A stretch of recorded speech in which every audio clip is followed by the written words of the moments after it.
Dans un village pittoresque entouré de montagnes imposantes, une femme nommée Leïla tenait une auberge réputée, les Délices de Leïla. Son établissement était célèbre dans toute la région pour ses plats extraordinaires qui attiraient des visiteurs de tous horizons.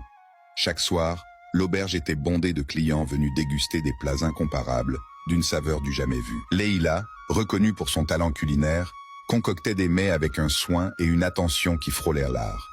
Son plat signature, un ragoût d'agneau aux épices, était si délicieux que des rumeurs sur sa magie culinaire se répandaient comme une légende locale.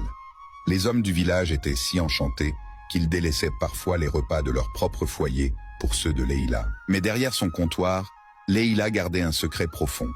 Elle prétendait que l'amour et la dévotion étaient ses seuls ingrédients spéciaux, mais les murmures concernant ses méthodes ne cessèrent de croître. La jalousie engendrait des rumeurs, et l'une d'elles fut particulièrement scandaleuse. Elle aurait utilisé son sang pour donner cette saveur unique à ses plats. Lors d'une fête villageoise, une rivale de Leïla, brûlante de jalousie, accusa publiquement Leïla d'utiliser son sang menstruel dans sa cuisine. Le scandale éclata, remplissant le cœur des villageois de doute et de méfiance. Face à cette accusation humiliante, Leïla prit une décision courageuse. Elle organisa une grande démonstration culinaire sur la place du village pour montrer à tous ses techniques et ingrédients. Le jour venu, les villageois s'assemblèrent, sceptiques et curieux. Avec une transparence totale, Leïla prépara son fameux ragoût sous leurs yeux, révélant chaque épice et chaque technique. L'arôme envoûtant convainquit même les plus critiques. Une fois les plats servis, les villageois, subjugués par les saveurs authentiques, comprirent que les accusations étaient infondées.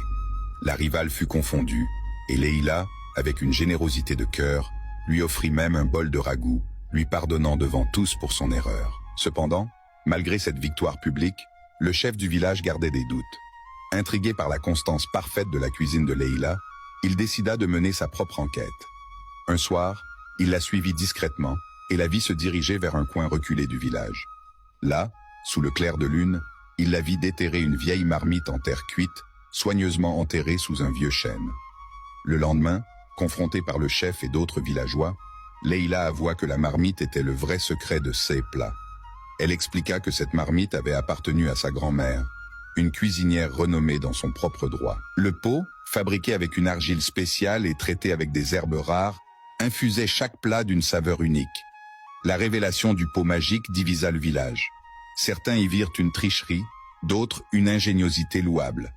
Après de longues discussions, il fut décidé que Leïla pourrait continuer à utiliser sa marmite, mais elle devrait partager son secret avec d'autres cuisiniers du village, transformant ainsi les Délices de Leïla en un centre d'apprentissage culinaire pour toute la communauté. Ainsi, Leïla non seulement garda sa réputation intacte, mais devint aussi une mentor pour les futurs chefs du village, enseignant que la véritable magie de la cuisine réside autant dans les secrets hérités que dans l'amour mis dans chaque plat.